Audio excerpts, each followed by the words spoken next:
Hello दोस्तों, तो कैसे हैं आप लोग। तो चलिए शुरू करते हैं बिना किसी वक्त नहीं यार वाला नहीं, ठीक, बिना किसी समय गवाए शुरू करते हैं। हाँ, इक्वालिटी पढ़ाएंगे। इसके पहले आपको बहुत इंपॉर्टेंट है, आपके एनसीईआरटी में देखोगे बहुत लगता होगा यार ये कार्टून क्या है कैसा, मतलब बहुत टफ लगता होगा। वो सिंपल है यार, आराम से पढ़ेंगे इसको। आता है क्वेश्चन, कभी कभी ऐसे फिगर दे देगा, उसको पूछेगा ये कौन सा लाइट चेन है कौन सा हैवी चेन है, तो बताएंगे। ठीक है, फटाफट। हाँ, तो शुरू करते हैं। ये है structure of a typical antibody. ठीक, structure of a typical antibody. हाँ, ये पॉलीपेप्टाइड होता है, 4 पॉलीपेप्टाइड का बना होता है, H2 अल्फा 2।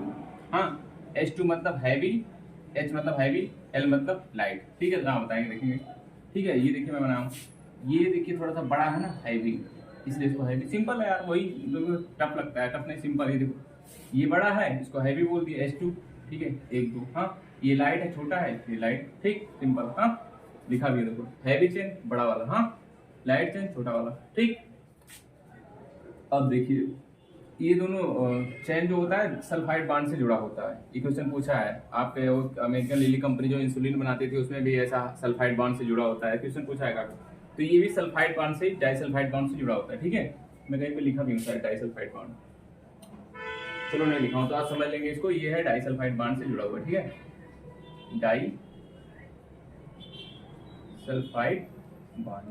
ठीक, पूछा है ऑप्शन में ये दिया रहता है। ठीक, तो डाइसल्फाइड बॉन्ड से जुड़ा होता है, तो आप समझ लीजिए हैवी चेन H2, ठीक, L2, चार चेन देखो, 1 2 3 4। ठीक, सिंपल कांस्टेंट। देखो हैवी चेन जो होता है,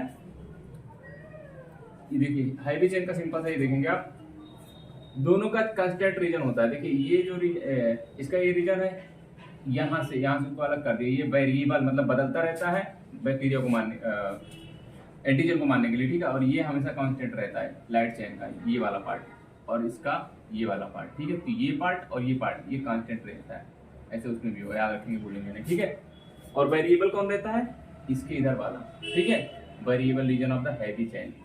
ये देखिए हैवी चेन का वेरिएबल रीजन ये, ठीक है, और लाइट चेन का छोटे वाले का variable region of light chain. ठीक है, तो ये लाइट चेन का वेरिएबल रीजन है और ये हैवी चेन का वेरिएबल रीजन है। ठीक है, भूलेंगे नहीं बिल्कुल। हाँ, अब देखिए एंटीबॉडी करता क्या, बताया तो जैसे आपको। ठीक है, एंटीबॉडी क्या करता है, एंटीजन को, मतलब कोई भी डिजीज कॉजिंग ऑर्गेनिज्म उसको खत्म करता है एंटीबॉडी। ठीक है, तो ये एंटीबॉडी है। देखिए जैसे आप एक बहुत अच्छा आपको बताते हैं एंटीजन। ठीक है, एंटीजन कोई आता है इसी में पकड़ के वो खत्म करता है मार के। ठीक है, एंटीजन और पैथोजन में डिफरेंस, ठीक है, बहुत इंपॉर्टेंट है, कोई शायद आपको कोई बताया ना हो, कभी पता है भी ना। तो इस एक छोटा सा डिफरेंस है कि pathogen is biological disease causing organism, और जबकि एंटीजन एक सबस्टेंस हो सकता है कोई भी। ठीक है, डिजीज कॉजिंग उसमें से कुछ भी हो सकता है। ठीक, तो एंटीजन सबस्टेंस होता है डिजीज कॉजिंग ऑर्गेनिज्म का, और जबकि pathogen biological organism disease causing. ठीक है, याद रखेंगे, भूलेंगे नहीं। हाँ, अब देखिए ये बना इसका वेरिएबल रीजन। ठीक है, अब यहाँ पे समझेंगे। अब जैसे ये हो गया एंटीजन, देखो मैं लिखा हूँ, ये एंटीजन हो गया, इसको बोलते हैं एपिटोप। ठीक है, इसके लाइन। अब ये क्या करता है, एंटीजन प्रेजेंटिंग साइट, ये एंटीजन प्रेजेंटिंग है, और ये एंटीजन बाइंडिंग साइट। यहाँ पे जैसे ये आपका ये सांचा बना है ना, ये सांचा से आके इसमें बैठ जाता है, तो उसको ये एंटीबॉडी है, जो डिजीज कॉजिंग वो है सब्सटेंस है, उसको मार के ऐसे सांचे में बंद करके खत्म करता है। ठीक, इसको पैराटोप बोलते हैं। ठीक, ये एंटीजन बाइंडिंग साइट है। ये एनसीईआरटी में आपको कहीं नहीं मिलेगा, बस ये हैवी चेन लाइट चेन ये सब मिलेगा। तो ये तो बड़ा बड़ा देख लेंगे आप कभी कभी एनसीईआरटी जाता, लेकिन आपको कहीं बाहर से क्वेश्चन आया तो आपका यहाँ से गलती नहीं होगा। ठीक है, तो नया क्वेश्चन बनेगा, तो आप जो 360 में 360 लाते हैं, 350, ठीक है, जो बायो में, तो ऐसे ही आता जो ऐसे पड़े होते हैं। ठीक है, तो ये हो गया एंटीजन प्रेजेंटिंग साइट और ये हो गया एंटीजन बाइंडिंग साइट। ठीक है, यहाँ पे सांचे में आके बैठ जाता है। ठीक हो गया, बस और ज्यादा उसमें है नहीं। Variable region of heavy chain बता चुका, हैवी चेन का ये वेरिएबल रीजन होता है यहाँ वाला, और ये variable region of light chain छोटे वाले का। ठीक है, सिंपल है, कुछ है नहीं। हाँ, तो ये हो गया आपका, क्या हो गया, structure of a typical antibody. बहुत सारे के एंटीबॉडी होते हैं, आप देखोगे। तो ये हो गया आपका,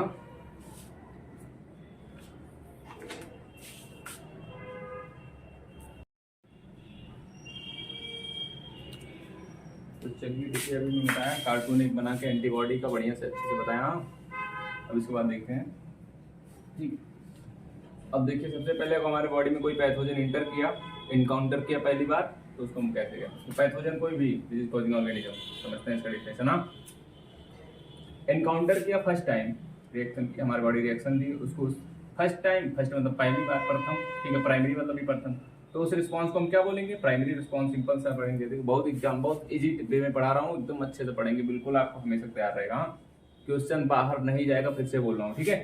तो जो पहला रिस्पांस होगा प्राइमरी रिस्पांस, और ये देखिए प्राइमरी रिस्पांस स्लो होगा और लो इंटेंसिटी, उसकी इंटेंसिटी कम होगी, स्लो होगा। हाँ, अब देखिए दोबारा जब इन्फेक्शन होगा उसी पैथोजन का भी देखिए क्या रिएक्शन होगा, subsequent encounter with the same pathogen. NCERT की लाइन है, बहुत इजी मैं बता रहा हूँ, ठीक है।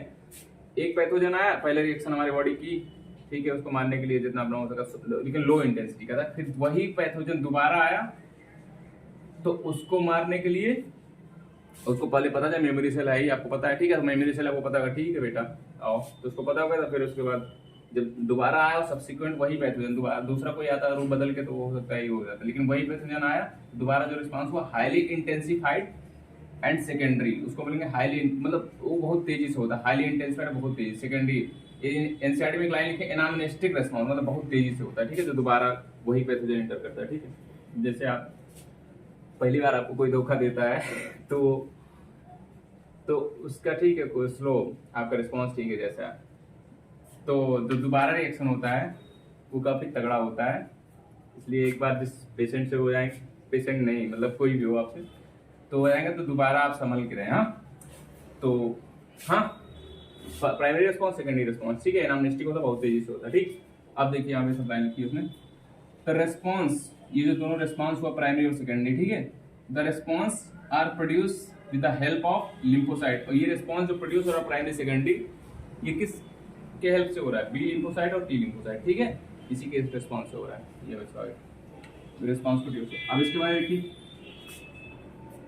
B lymphocyte produce army of protein, ठीक है, जो एंटीबॉडी आपका वो क्या है, वो आर्मी ऑफ प्रोटीन है, ठीक है, तो वो प्रोड्यूस कौन करता है, याद रखेंगे बी लिम्फोसाइट ना कि टी लिम्फोसाइट। यहाँ एनसीईआरटी में लिखा है साफ साफ कि टी लिम्फोसाइट नॉट प्रोड्यूस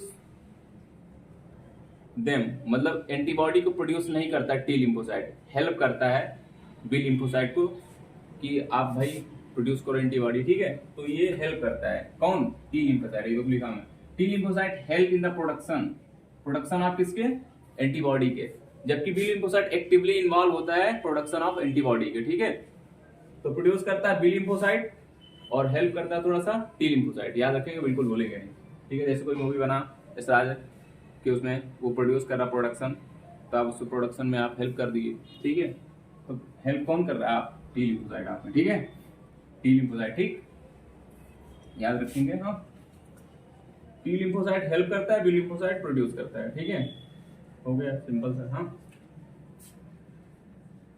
अब इसके बाद है आगे बताएंगे B lymphocyte humoral immunity, cell mediated immunity.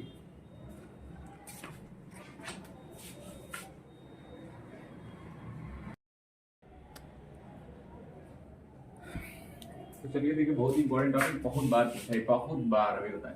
देखिए B lymphocyte humoral immunity provide करता है, T lymphocyte cell mediated immunity CMI, ठीक है, cell mediated immunity T lymphocyte, बहुत बार पूछा है क्वेश्चन, ये क्वेश्चन बहुत बार पूछा। T lymphocyte is the responsible for graft rejection, responsible for graft rejection, graft का मतलब ये होता है जैसे कोई पार्ट हो गया या हार्ट या किडनी जो भी मतलब वो करते हैं। ग्राफ्ट का मतलब जैसे आप कभी देखोगे कहीं किसी वेसल्स में, खून की जो नसें बोलते हैं गाँव में, ठीक है, जो वेसल्स में से ब्लड जम गया है, वेरिकोज वेन में और बहुत सारे उसमें देखे होंगे ब्लड, कहीं कोरोनरी आर्टरी में ब्लॉकेज होता है, ठीक है, तो ब्लॉकेज होता है तो वहां से काट के दूसरे जैसे फेनस वेन का वो आर्टरी उठा के उसको जैसे यहाँ से काट के हटा देते हैं, फिर उसको लाके ऐसे जोड़ देते हैं, ठीक है, तो वह ग्राफ्ट बोलते हैं, ग्राफ्टिंग कर रहे हैं, ठीक है, और पेड़ पौधों में भी देखेंगे आप बहुत, तो होता है ग्राफ्ट और जैसे हार्ट और भी सब होते हैं, ठीक है, तो ये बहुत इंपॉर्टेंट है, याद रखेंगे बिल्कुल नहीं भूलेंगे। ग्राफ्ट रिजेक्शन के लिए कौन रिस्पॉन्सिबल है, T lymphocyte, cell mediated CMI, यही पूछा है, cell mediated immune responsible for the graft rejection,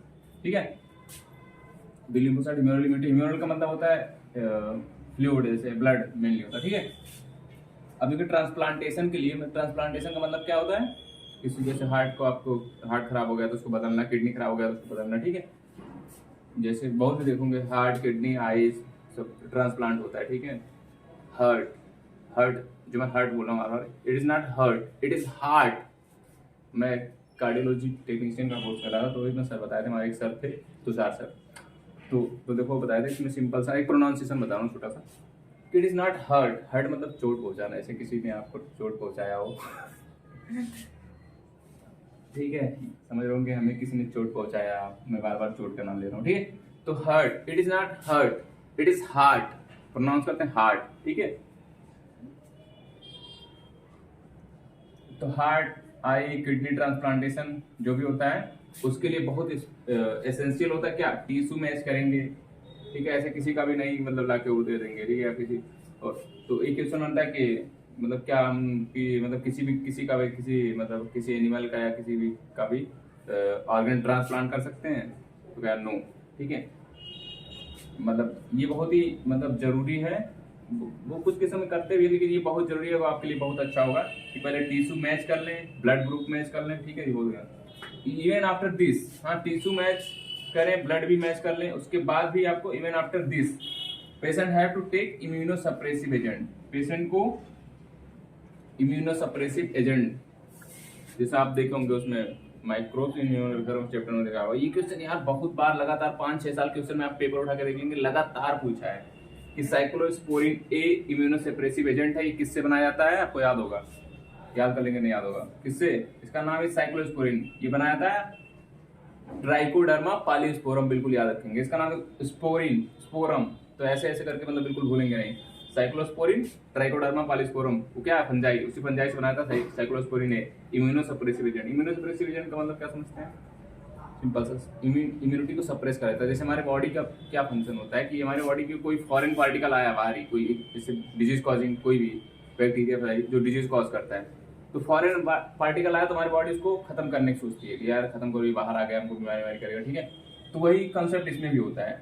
अब जैसे हम किसी का हार्ट या किडनी का ट्रांसप्लांट कर रहे हैं, तो हमारी बॉडी समझेगी कि बाहरी है, तो उसको मारने की कोशिश करेगी, तो मारने का काम कौन करता है, इम्यूनिटी हमारी मारती है, ठीक है। तो इम्यूनिटी को हम सप्रेस कर देंगे, दबा देंगे, हाँ ठीक है। तो उसको सप्रेस करने के देखो इम्यूनोसप्रेसिव एजेंट, इम्यूनोसप्रेसिव एजेंट में सबसे फेमस क्या है, साइक्लोस्पोरिन है, और भी बहुत सारे हो सकते हैं, साइक्लोस्पोरिन बहुत फेमस है, प्रोड्यूस किया था, और भी बहुत देखोगे और बताता हूँ आगे। इसमें माइक्रोसिन में स्टैटिन का नाम सुने होंगे, वो हार्ट के डिजीज को बहुत ही यूज किया जाता है। स्टैटिन किससे बनाया था, मोनास्कस परपिडियस, मोनास्कस परपिडियस क्या है, ईस्ट है, ठीक है। स्टैटिन क्या है, blood cholesterol lowering agent, cholesterol बहुत ज्यादा रिस्पॉन्सिबल होता है हार्ट की बीमारी के लिए, ठीक। तो ये याद रखेंगे, भूलेंगे नहीं। एक मेडिसिन भी आती है एलोपैथी में, कौन सी आती है, एटोरवास्टैटिन, उसमें कंपोजिशन है स्टैटिन, स्टैटिन मतलब ब्लड कोलेस्ट्रॉल लोअरिंग एजेंट, अभी वैलेंटाइन वीक चल रहा, आप देखेंगे। एक और मेडिसिन आपको शायद देखेंगे कहीं, रोजुआस्टैटिन ऐसे करके नाम है, ठीक है, रोज डे, तो उसी से थोड़ा सा वो वायरल हुआ था, ठीक है। तो स्टैटिन कहीं लगा तो ब्लड कोलेस्ट्रॉल लविंग एजेंट की मेडिसिन है वो, कहीं देखेंगे आप, कहीं रिश्तेदार आपको देखेगा बेटा ये देखो कौन सी मेडिसिन है, तो बता समझ जाना कि हार्ट की बीमारी है, स्टैटिन है, इसलिए कोलेस्ट्रॉल कम करने के लिए, ठीक।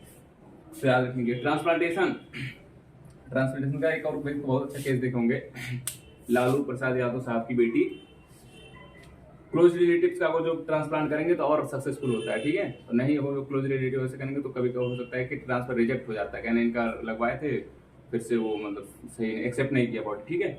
तो ये होता है क्लोज रिलेटिव, सोचो कितना मतलब अच्छा, उनकी बेटी, हाँ एक इंस्पिरेशन है आने वाले जनरेशन के लिए हमारे, ठीक है, फादर और डॉटर के रिलेशन का। उन्होंने मतलब उनकी बेटी ने अपना एक किडनी उनको डोनेट कर दिया अपने पापा जी को, लालू प्रसाद यादव को, सुने होंगे, ठीक है। तो वो तो ट्रांसप्लांट कैसा होता है आप सुनेंगे, समझेंगे, ठीक है। टिश्यू मैचिंग बहुत हमारा ब्लड ग्रुपिंग क्लोज रिलेटिव से तो बहुत अच्छा होगा, ठीक है, ठीक है। तो ये हो गया आपका, बहुत क्वेश्चन पूछा जाता है, ठीक।